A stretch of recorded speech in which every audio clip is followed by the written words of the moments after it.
I raised my son to be a man of respect, taught him to honor his elders, stand up for what's right. But at my own party, in front of 200 guests, he slapped me across the face. And that wasn't even the worst part, because 10 minutes later, I discovered the real reason he wanted me gone. Before we continue, please drop a comment if you've ever experienced something like this. We'd love to hear your story and subscribe to the channel to help us grow. Now let me take you back to where this all started. 6 months before that party. My name is Earl Washington. I'm 68 years old, and I built Washington Logistics from the ground up. Started with one delivery truck back in 1985. No college degree, no inheritance, just my hands, my hustle, and my faith. 40 years later, I owned a fleet of 200 trucks operating across 15 states. Revenue last year topped $50 million. But success came with a price. All those years of diesel fumes and long nights in truck stops destroyed my lungs.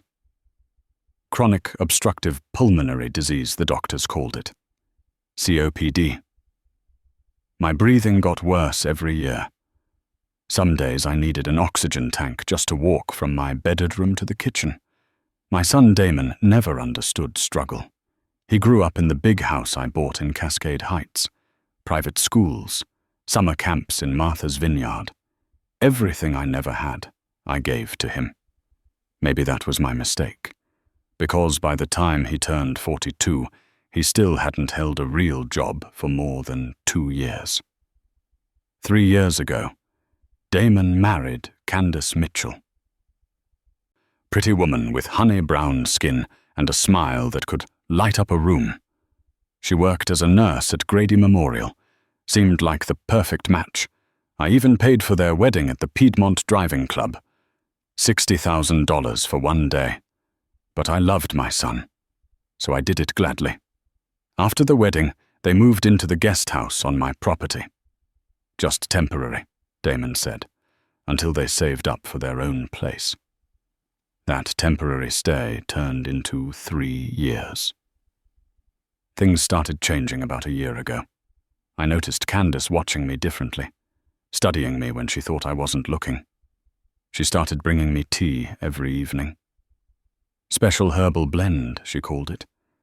Said it would help with my breathing. I trusted her. She was a nurse, after all. And my daughter-in-law. But the tea made me feel worse. Dizzy. Confused. Some days I couldn't remember what I'd said 5 minutes earlier. My hands trembled. I'd forget simple things like where I parked my car or whether I'd eaten breakfast. Damon started commenting on my forgetfulness. At first it seemed like concern. "Dad, you asked me that already." Or, "Pop, we talked about this yesterday, remember?" But his tone grew sharper each time. Less patient, more annoyed. My longtime friend, Jerome Carter, noticed the change too. We'd known each other since our truck driving days, built our businesses together. One afternoon, he pulled me aside after church service at Greater Travelers Rest Baptist. "Earl, something ain't right with you," Jerome said. His face was creased with worry. "You're not yourself lately." "Just getting old, brother," I told him. "The lungs, you know." But Jerome shook his head. "Nah, man. This is different. You're sharp as ever when it comes to business. But you seem foggy, distant. When'd this start?" I thought about it. Maybe 6 months ago, around the time Candace started making me that tea. Jerome's eyes narrowed. "What tea?" "She says it helps with breathing. Brings it every evening around 7. "Every evening? Same time?" Jerome leaned closer. "Earl, you trust me? With my life? Then listen to me. Something feels wrong. I can't put my finger on it, but my gut's telling me to pay attention." He gripped my shoulder. "Just be careful, brother. Keep your eyes open." I didn't want to believe him.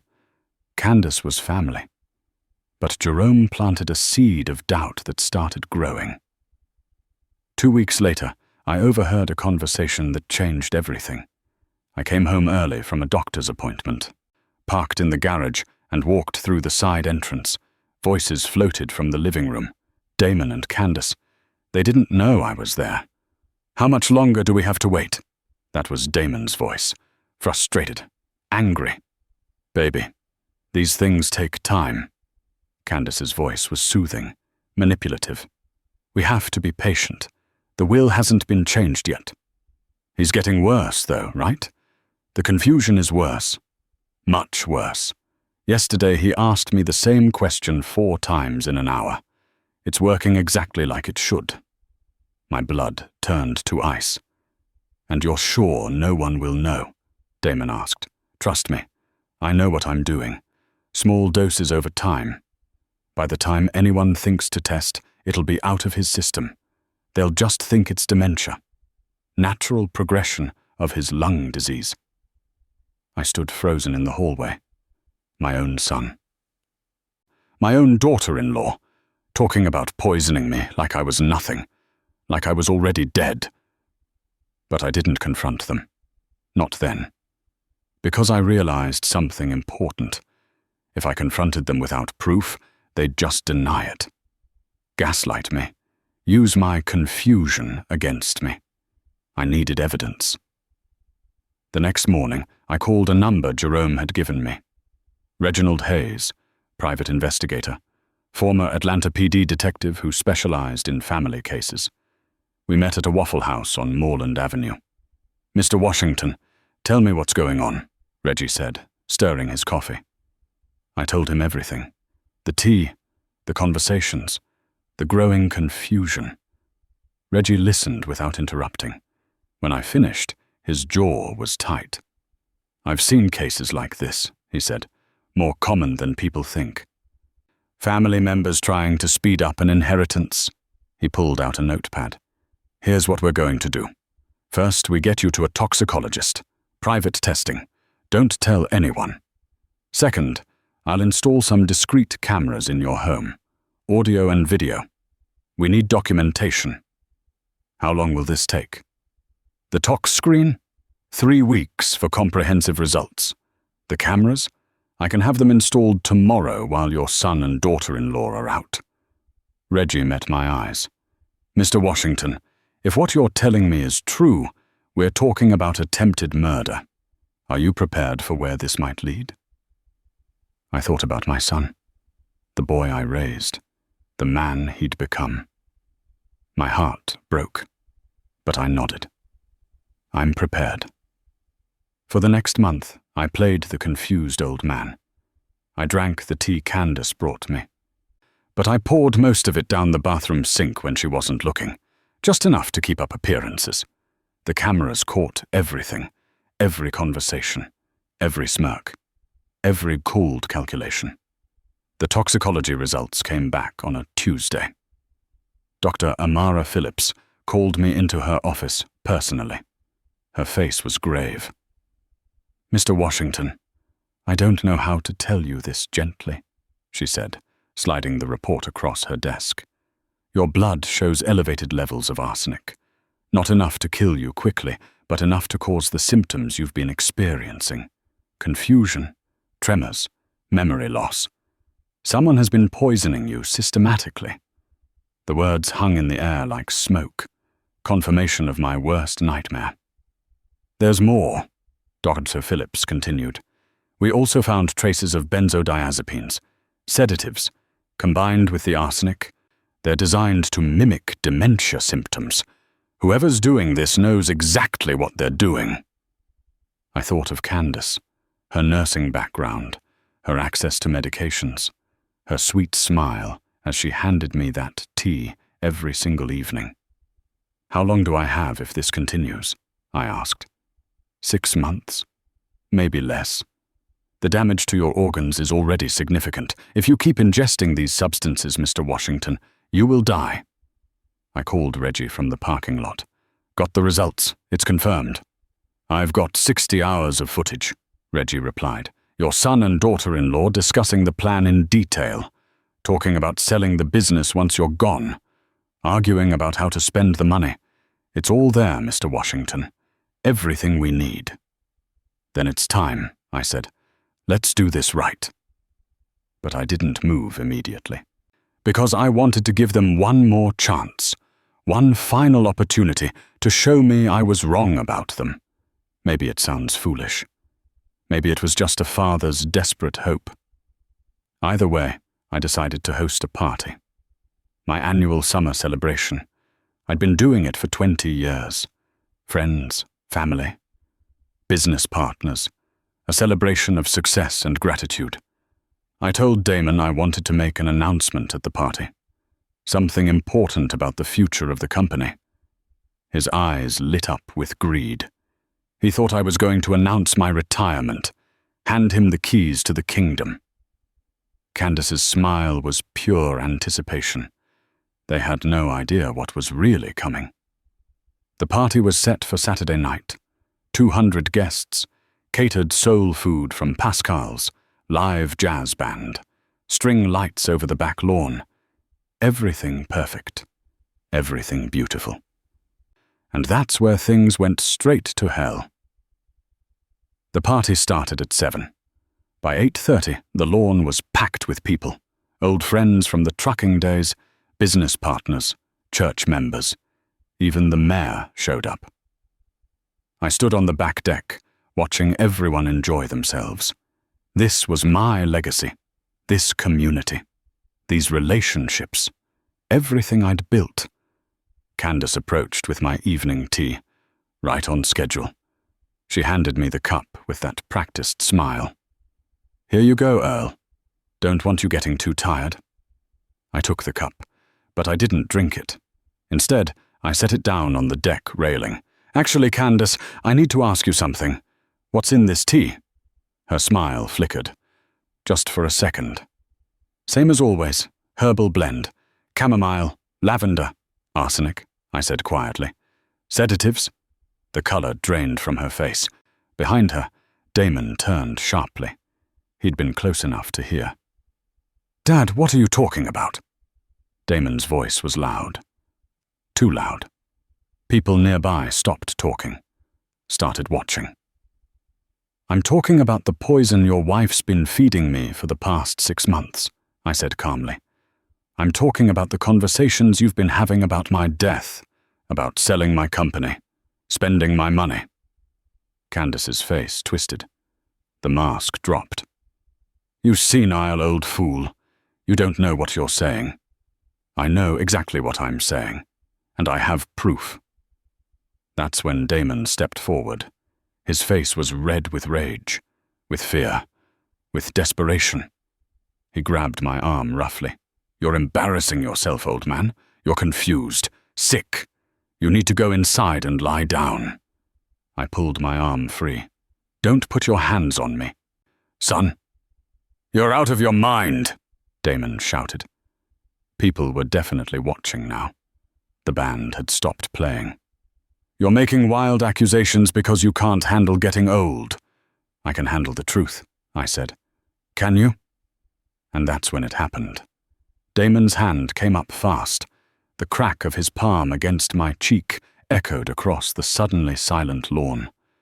My head snapped to the side. Pain exploded through my face. The taste of blood filled my mouth. 200 people gasped as one. My son had just struck me, in front of everyone, in my own home. I turned back slowly, touched my bleeding lip, looked at my son, at the man I'd raised, and saw a stranger looking back at me. Get out, Damon hissed. His voice was low but filled with venom. This is our house now. You're done here, old man. We're having you declared incompetent. You're going to a facility where you belong.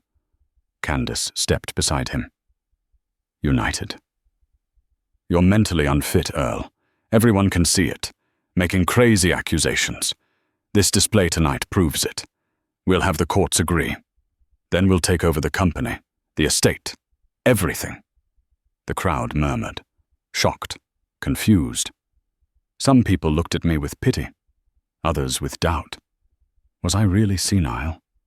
Was this just the sad decline of an old man's mind? I straightened my back, wiped the blood from my lip, and smiled, because they had just made the biggest mistake of their lives.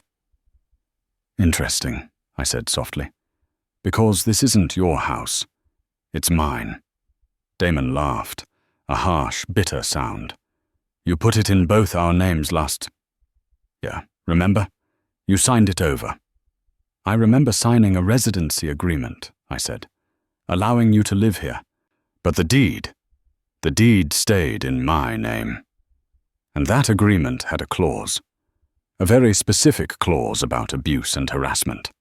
I pulled out my phone, pulled up a document my lawyer Vincent Cole had prepared, showed it to Damon, watched his face go pale as he read the eviction notice. "Effective immediately, you and Candace have 30 minutes to remove yourselves from my property," I said clearly, loud enough for everyone to hear. "You've violated the terms of our agreement. You've committed assault, and if you're not gone in 30 minutes, I'm calling the police." That's when Candace started screaming, cursing, causing a scene like I'd never seen. But what happened next?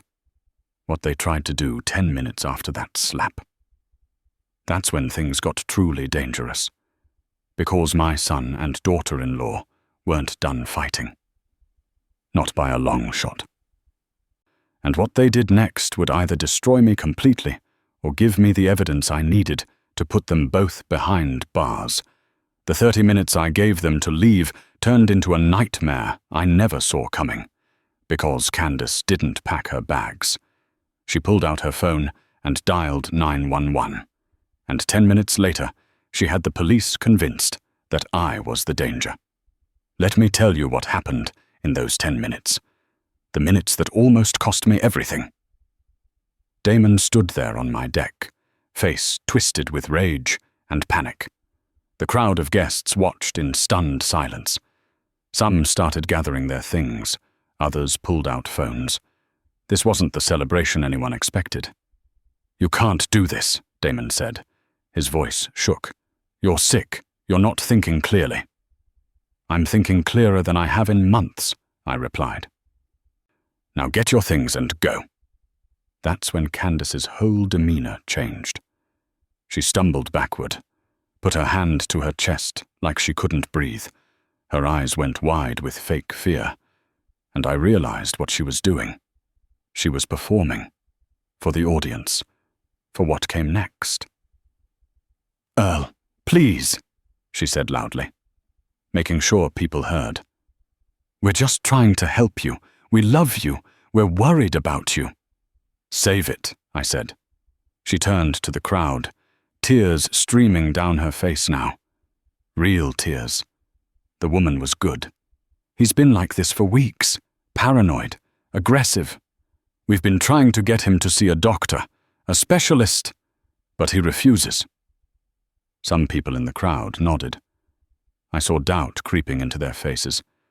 Was I really the victim here? Or was I the problem?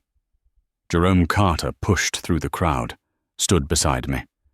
"I've known Earl for 40 years, he said firmly. "He's the most level-headed man I know. If he says something's wrong, something's wrong." But Candace wasn't finished. She pulled out her phone, started recording. "Earl, have you been taking your medications? Do you remember what day it is?" It was a trap. If I answered, I'd look defensive. If I didn't, I'd look confused. But I stayed silent, kept my face neutral. Damon grabbed Candace's arm, whispered something to her. She nodded. Then she dialed 911. Put the phone on speaker so people could hear. "Yes, I need help," Candace said into the phone. Her voice was perfect, scared but controlled. "My father-in-law is having some kind of episode. He's confused, aggressive. He's making wild accusations. He tried to attack my husband." "That's a lie," Jerome shouted. But Candace kept talking on. "He has COPD, severe breathing problems. We think he might be having a psychiatric emergency related to his illness. He needs evaluation. We're scared for his safety and ours." I listened to her spin the story, turn everything around, make me the aggressor. And I realized something terrifying. This was their backup plan. If they couldn't wait for me to die slowly, they'd have me declared incompetent right now, lock me away in a psychiatric facility, take control of my assets immediately. The dispatcher told Candace that officers were on the way. She thanked them, hung up, looked at me with those cold eyes hiding behind fake tears. "I'm so sorry it came to this, Earl," she said, "but we have to protect you from yourself." The crowd was murmuring now, some people leaving, others staying to watch the drama unfold. This was entertainment to them, but to me, this was my life, my freedom, everything I'd built. "You think you're smart," I said quietly, so only Candace and Damon could hear. "But you made one mistake." "What's that?" Candace smiled. "You believed I was as confused as I acted." I pulled out my phone, showed her the recording app that had been running the entire evening. Every word, every threat, all recorded. Her smile disappeared. Damon's face went white. But before anyone could say anything else, police sirens wailed up my driveway. 2 patrol cars, 4 officers. They walked onto my lawn like they owned it, like I was the criminal. The lead officer was a young guy, maybe 30. Name tag said Officer Williams. He looked at the crowd, then at me, then at Candace. "We got a call about a psychiatric emergency," he said. Candace rushed forward, still crying, still performing. "Yes, officer. Thank God you're here. My father-in-law has been acting erratically. He's sick. He needs help." Officer Williams turned to me. "Sir, what's your name?" "Earl Washington, and I'm perfectly fine." "He doesn't think he needs help," Damon jumped in. "That's part of the problem. He's been declining for months. Memory issues, confusion. Tonight he became aggressive." "Aggressive how?" the officer asked. "He threatened us, tried to throw us out of our own home." "My home," I corrected. "I own this property. They're guests, and I have every right to evict them." Officer Williams looked confused now. "Whose name is on the deed?" "Mine," I said. "Earl Washington. Only mine." But that wasn't even the worst part. Because what the officers found next made everything 10 times worse. Candace wiped her tears, composed herself just enough. "Officer, I need to show you something. Something that proves Earl isn't capable of making rational decisions right now." She walked into the house, came back with a folder, handed it to Officer Williams. He opened it, started reading. His expression changed from confusion to concern. "What is this?" he asked. "Medical records," Candace said, "showing Earl's cognitive decline. Tests from his doctor showing early-stage dementia. We've been trying to get him into care, but he refuses." I stepped forward. "Those are fake. I never took those tests." But Officer Williams was reading the documents. They looked official. Hospital letterhead, doctor's signature, test results showing severe cognitive impairment. "Sir, do you have a doctor?" Officer Williams asked me. "Dr. Amara Phillips at Northside Hospital," I said. "And when's the last time you saw her?" 2 days ago, for the toxicology report." Officer Williams frowned. "Toxicology report?" This was it. The moment I had to play my hand, at least part of it. I pulled out my phone again, found the email from Dr. Phillips, showed it to the officer. "I've been poisoned," I said clearly. "For the past 6 months, my daughter-in-law has been putting arsenic and sedatives in my tea, making me appear confused, sick, so they could take control of my assets." The officer's eyes widened. He looked at Candace, back at me. "That's a serious accusation, sir." "And I have proof," I said. "Medical proof. Blood work showing toxic levels of arsenic. Video evidence of them discussing the plan." audio recordings of conversations about killing me for my inheritance. Officer Williams called over his supervisor, a detective named Morris Jenkins. He was older, maybe late 40s, had the look of someone who'd seen everything. Detective Jenkins read the email from Dr. Phillips. Then he looked at Candace. "Ma'am, where were you working as a nurse?" he asked. Candace's face went pale. "Grady Memorial, but I haven't worked there in 6 months." "Why'd you leave?" She hesitated, just for a second. But that second told Detective Jenkins everything. "Personal reasons." "Uh-huh." Jenkins turned to Officer Williams. "Call Grady. Check her employment record. See if there were any disciplinary issues." Then he looked at me. Really looked at me. "Mr. Washington, you say you have video evidence." 60 hours of it," I said. "Recorded by a private investigator I hired. Everything is documented. I want to see it." I called Reggie Hayes. He arrived 15 minutes later with his laptop. Set it up right there on my deck. Showed Detective Jenkins the footage. Showed him Candace and Damon discussing the poisoning. Discussing my death. Discussing how to spend my money. The detective's jaw got tighter with every minute of footage. When it finished, he looked at Candace and Damon with pure disgust. "You two need to come with me," he said. "On what charge?" Damon demanded. "He's making this up.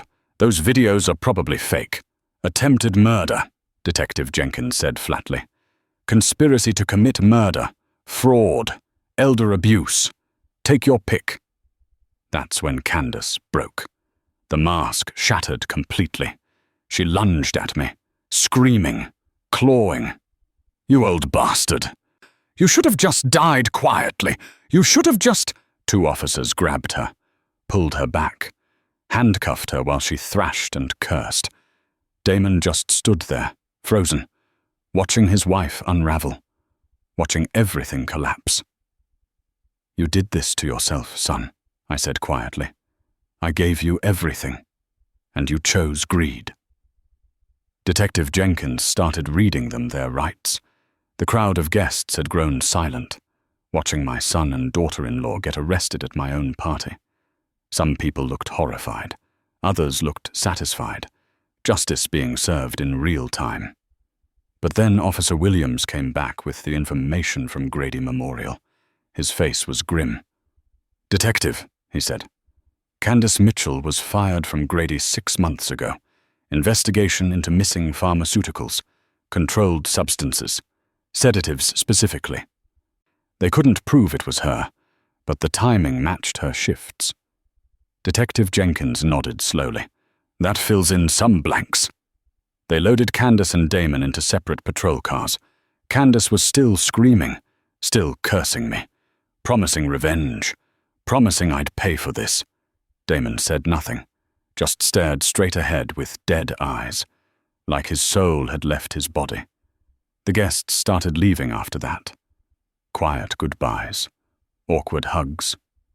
What do you say to a man who just had his son arrested at his own party?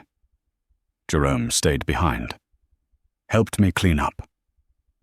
We worked in silence for a while, picking up plates, folding chairs. "You did the right thing," Jerome finally said. "Did I?" I looked at the empty lawn, the string lights still glowing, the jazz band's equipment abandoned. "That's my son, Jerome. My only child." "That's a man who tried to kill you," Jerome corrected. "Blood don't excuse that." He was right, but it still hurt. God, it hurt. Detective Jenkins came back an hour later, found me sitting on the deck, staring at nothing. "Mr. Washington, we need to talk about what happens next," he said. He sat down beside me. "We'll process them tonight, arraignment tomorrow. But I gotta tell you, their lawyer is going to fight this hard. They'll say the videos were manipulated. They'll claim you're mentally unfit just like they said tonight. This is going to be a battle." "I'm ready," I said. "I've been preparing for this." "There's something else." Detective Jenkins looked uncomfortable. "We need to search your house. If Candace was stealing pharmaceuticals, she might have hidden them here. We need evidence." I nodded. Do what you need to do. They searched for 3 hours, went through every room, every closet, every drawer, and what they found in Candace and Damon's guest house made my blood run cold. Detective Jenkins came back to the deck. He was holding an evidence bag. Inside was a file folder, thick with papers. "Mr. Washington, you need to see this," he said. I opened the folder, started reading, and felt my world shift again, because this wasn't just about money. This wasn't just about greed. What I found in those papers revealed a conspiracy that went deeper than I ever imagined. They weren't just trying to kill me. They were trying to erase me. And they'd been planning it for over 2 years. I spread the papers across my kitchen table. Detective Jenkins stood beside me. We read in silence, and with every page, the horror grew deeper. The folder contained forged documents, legal papers with my signature copied perfectly, a fake will leaving everything to Damon, power of attorney forms, advanced directives, even a living will stating I wanted no life-saving measures if I became incapacitated, all backdated, all notarized with what looked like legitimate stamps. But that wasn't the worst of it. There were emails, printed conversations between Candace and someone I'd never heard of, a man named Curtis Webb. The emails went back 2 years, long before she even met Damon. "Look at this one," Detective Jenkins said, pointing to an email dated 3 years ago. I read it out loud. "Target confirmed. Earl Washington. Net worth estimated 40 to 60 million. 1 son, divorced, lonely. This could work if you can get close to the sun first. Webb." My stomach turned. She targeted me. This whole thing was planned from the beginning. "Keep reading," Jenkins said grimly. The next email was Candace's response. "Made contact with Damon Washington at a charity event. He's interested, easy to manipulate, desperate for his father's approval and money. I can work with this. We'll begin relationship phase. CM." I felt like I'd been punched. My son had been a mark, a stepping stone. Candace never loved him. She used him to get to me. But the emails got darker. They detailed the whole plan. Marry Damon. Move on to the property. Gain trust. Begin the poisoning. Make it look like dementia. Get power of attorney. Transfer assets. Then accelerate the poisoning. Make it look like natural causes. "There's more," Jenkins said. He pulled out another document. A life insurance policy. On me. $2 million. Beneficiary listed as Damon Washington, but the application was dated 6 months ago. I never signed it. My signature was forged. "They were going to collect insurance on top of the inheritance," I said slowly. The scope of it overwhelmed me. Jenkins nodded. This wasn't just greed. This was organized fraud, elder abuse at its worst. And this Curtis Webb character, he's got a record. We're running his name now. But I'm betting he's done this before. The search continued. They found bottles of pharmaceuticals hidden in Candace's closet, arsenic powder in unmarked containers, syringes, sedatives, a whole arsenal of poison. They found a burner phone with more emails, text messages to Curtis Webb, updating him on my condition, on the timeline, on how much longer until they could execute the final phase. One text message made my blood freeze. From 2 weeks ago. "Candace, he's not declining fast enough. Old man's stubborn. Might need to accelerate. Webb, be patient. Can't rush it. Suspicious deaths get investigated. Candace, I'm tired of waiting. Tired of pretending. Maybe an accident? Fall down the stairs? Webb, no. Stick to the plan. Slow and steady. You've come this far." They were debating how to kill me, like I was a problem to solve. Not a person, not a father, just an obstacle. Detective Jenkins bagged everything as evidence. "This is airtight, Mr. Washington. With the videos, the medical evidence, and now these documents, they're going away for a long time." But I thought about something else. My son, Damon, how much did he know? Jenkins hesitated. "That's the question, isn't it? Was he a willing participant or a manipulated fool?" I wanted to believe Damon was manipulated, that Candace poisoned his mind the way she poisoned my body. But those videos showed him discussing my death, talking about selling my company. He knew. Maybe he didn't know all the details. Maybe Candace pulled his strings. But he knew enough. The arraignment happened the next morning. I sat in the courtroom watching my son and his wife stand before the judge. They'd been charged with attempted murder, conspiracy, fraud, forgery, and elder abuse. The prosecutor laid out the evidence. The judge's face grew darker with each detail. "Bail is set at $500,000 each," the judge said. Her voice was ice cold. "Given the severity of these charges and the organized nature of this conspiracy, you're both considered flight risks." Neither Damon nor Candace could make bail. They'd spent my money before they even had it. Now they sat in jail awaiting trial. But then something happened I didn't expect. 3 days after the arraignment, I got a call from the county jail. Damon wanted to see me. Jerome drove me there. "You don't have to do this," he said, as we pulled into the parking lot. "You don't owe him anything." "He's still my son," I said, though the words felt hollow. They brought Damon into the visiting room in an orange jumpsuit. He looked smaller somehow, defeated. He sat down behind the glass partition, picked up the phone. I picked up mine. "Dad," he said, his voice cracked. "I'm so sorry." I said nothing, just looked at him. I didn't know about the poisoning. I swear to God, I didn't know. Tears ran down his face, real tears this time, not performance. "Candace told me you were getting sick naturally, that we needed to prepare, that we should start making plans. I believed her." "You talked about my death like it was a business transaction," I said flatly. "I heard you. I know how it sounded. But Dad, I thought you were dying anyway. I thought we were just being practical." He leaned forward, desperate. "When you confronted us at the party, I panicked. I didn't know what was real anymore. Candace said you were paranoid, delusional. She had medical papers showing dementia. I believed her." "You hit me," I said. "You struck your own father." Damon's face crumpled. "That's the worst thing I've ever done. I was scared, confused, angry. But there's no excuse, none, and I'll live with that shame until I die." I wanted to believe him, wanted to think my son was just a fool, not a monster.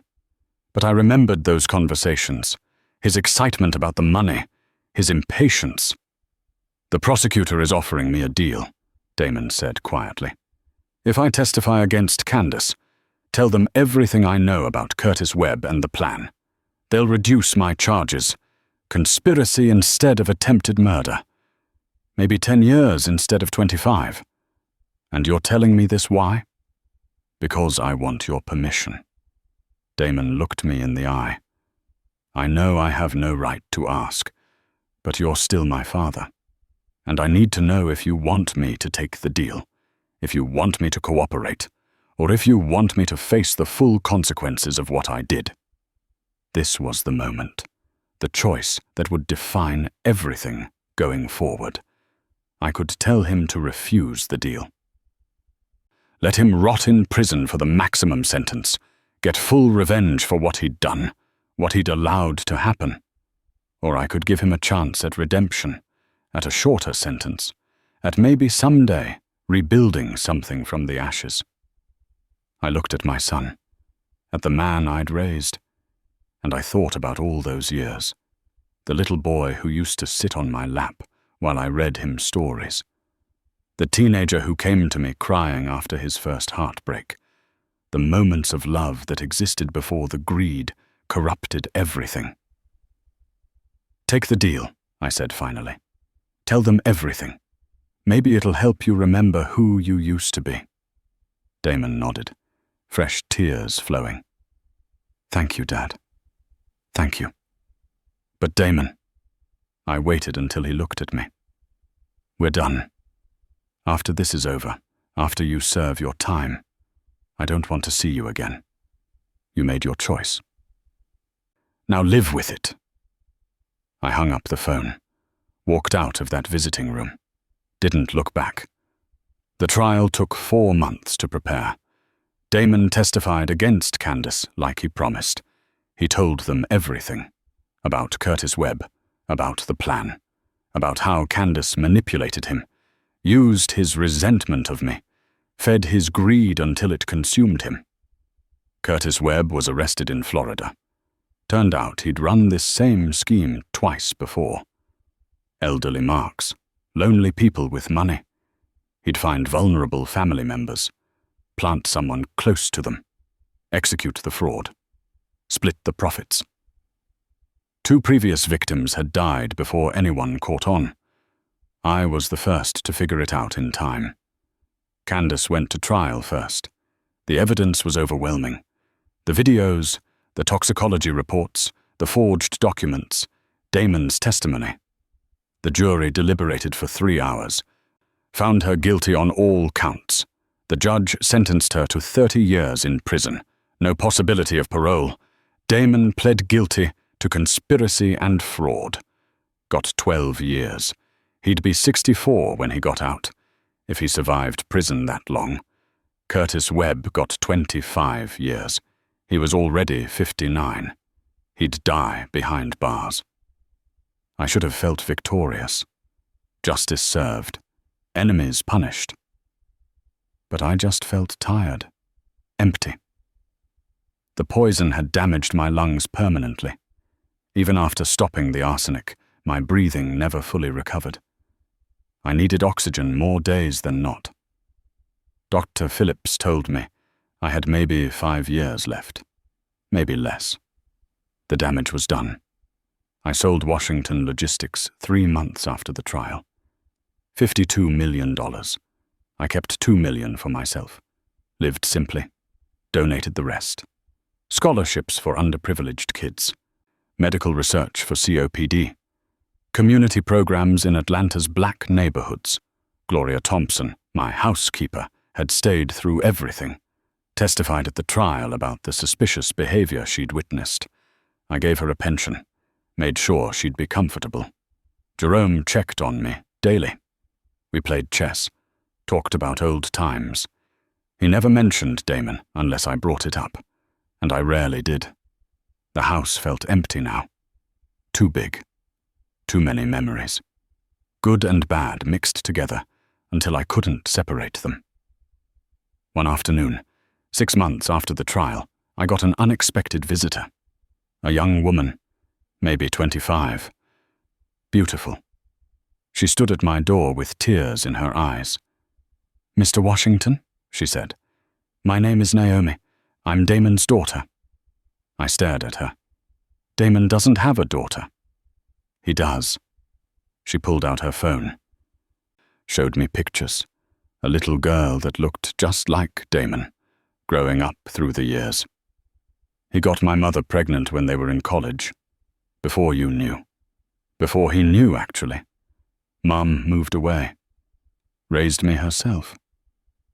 I only found out who my father was last year. Reached out to him. We were building a relationship when all this happened.